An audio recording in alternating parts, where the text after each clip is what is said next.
Maraming mga tao ang gumagawa ng masama para lamang mapakain ang kanilang pamilya.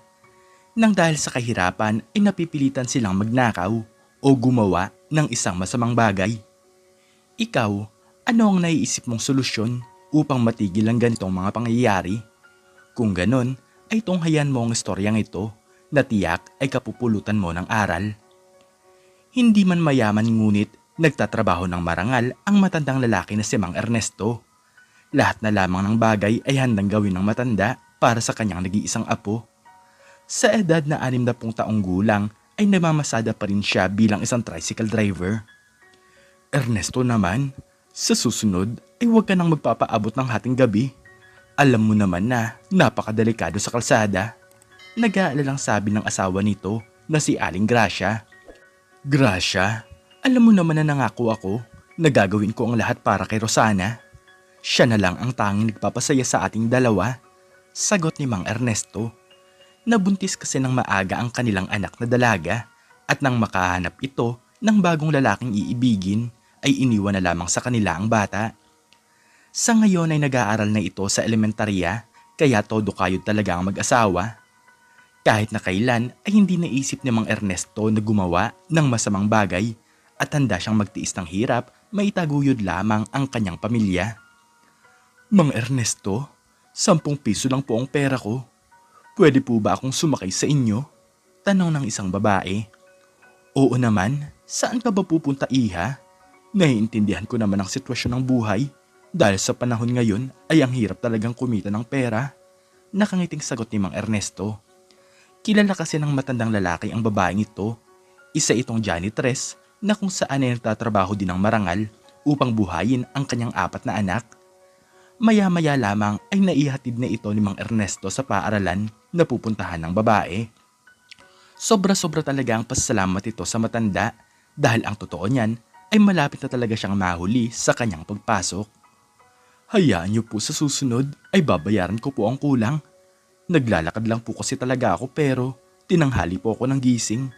Sige po, Mang Ernesto, maraming salamat po. Nakangiting sabi ng babae. Huwag na iha, balato ko na sa'yo yan. Pareho lang naman tayong mahirap, masayang sagot ng matanda. Sa haba ng panahon na pagiging isang tricycle driver ni Mang Ernesto ay marami na talaga itong natulungan. Mahirap man ang buhay ngunit handa pa rin siyang tumulong sa mga taong nangangailangan.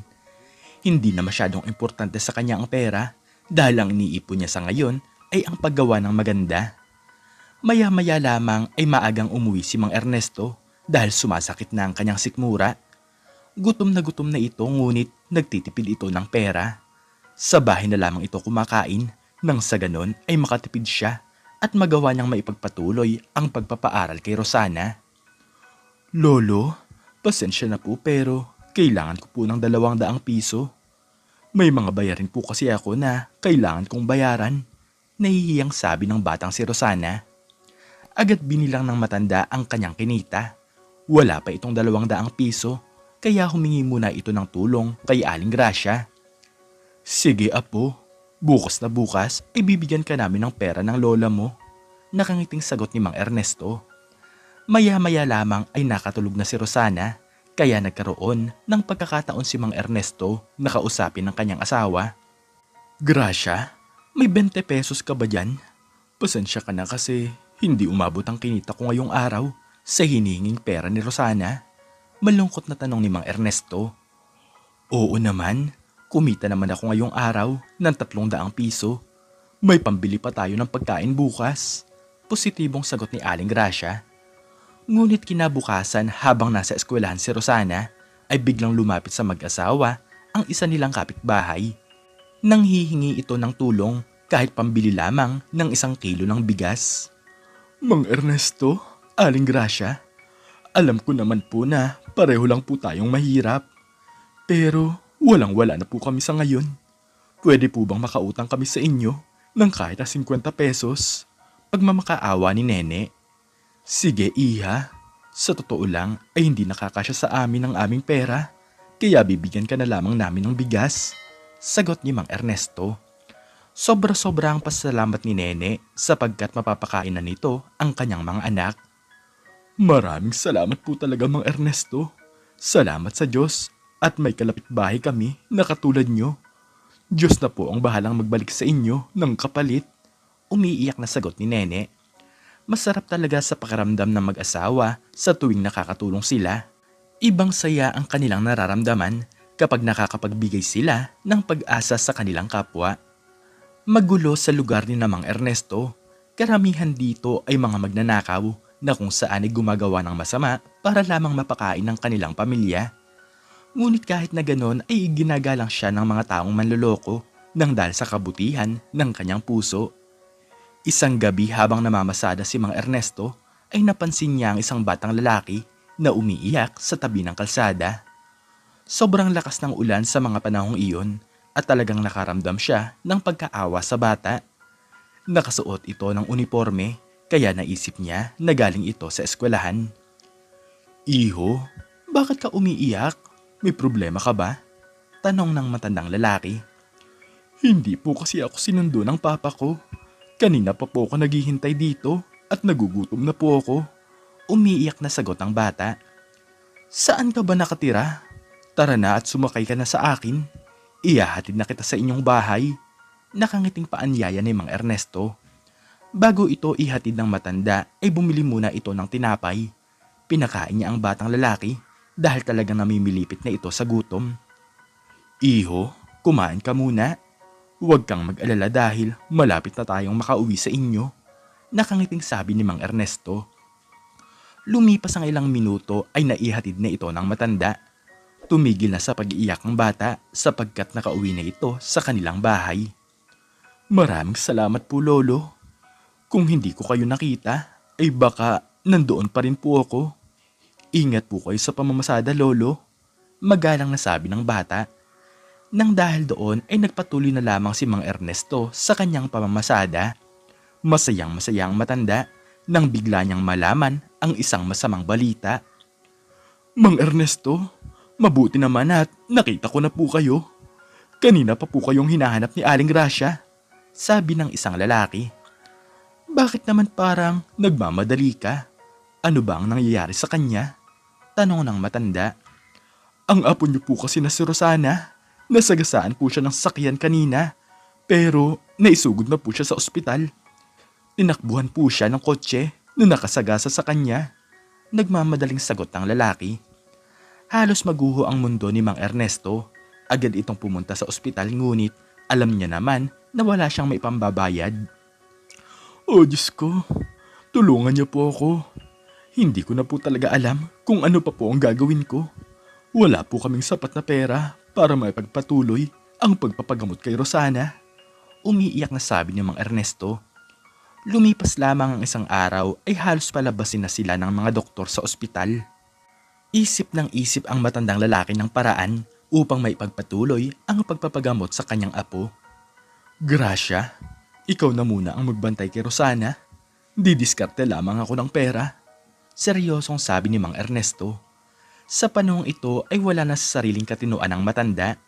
Wala siyang pakialam kung makagawa man siya ng masama. Sa may isang kanto ay nakita niya ang isang mayamang lalaki na parang nagmamadali.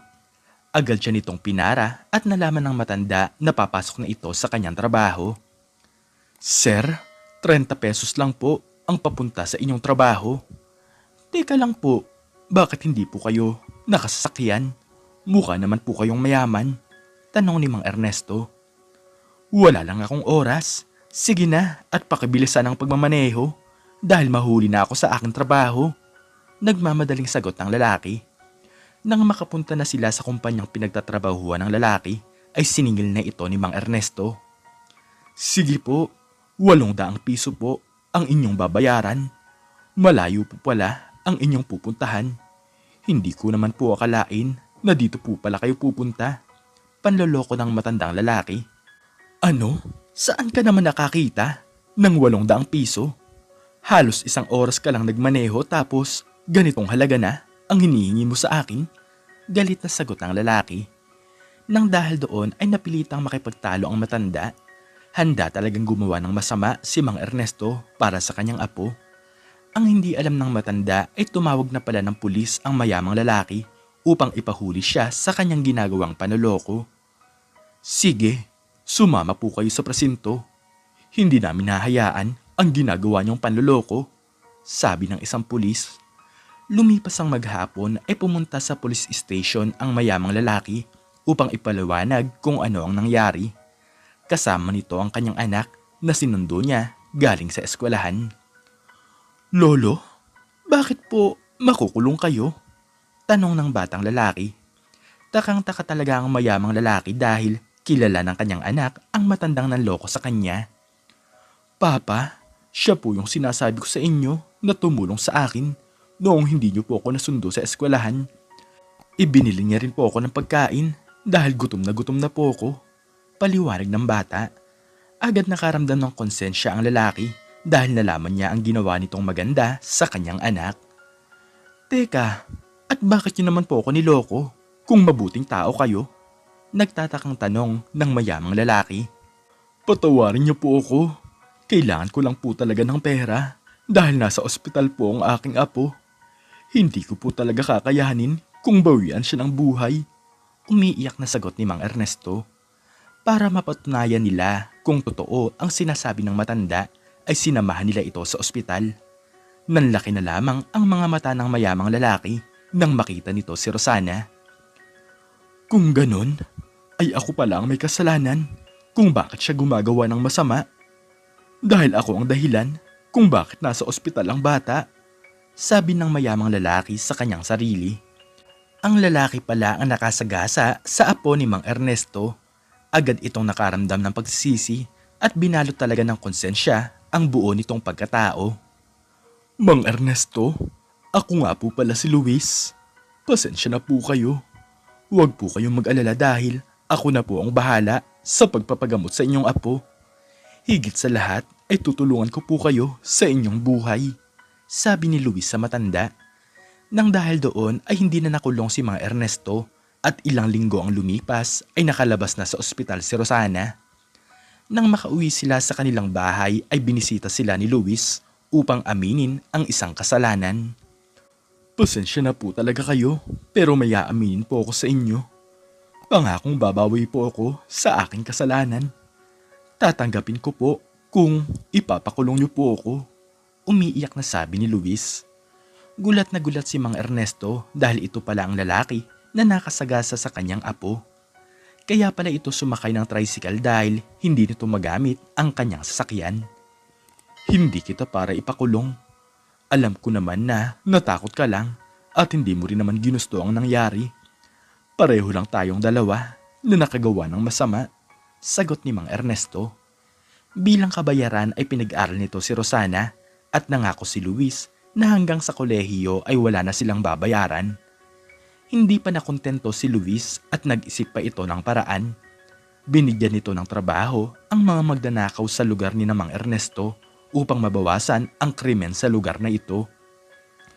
Luis, sobra-sobra na ang ginagawa mo. Pero maraming salamat at alam ko naman na mabuti kang tao, nakangiting sabi ng matandang lalaki.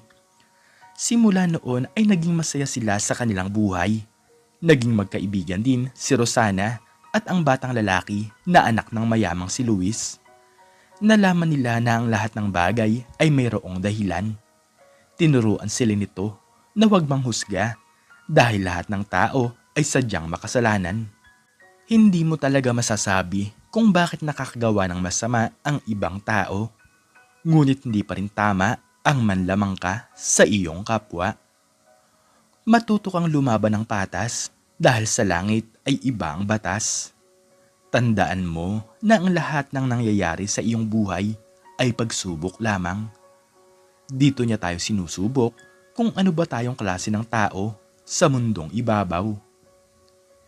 Ikaw, anong natutunan mo sa istoryang ito? I-comment mo sa baba ang iyong natutunan. At hanggang dito na lamang po nagtatapos ang aking istorya. At sana po ay nagustuhan niyo ito. Please like, share, and subscribe. And click the notification bell para lagi kang updated sa mga bago kong istorya. Muli ay maraming salamat po at God bless us all.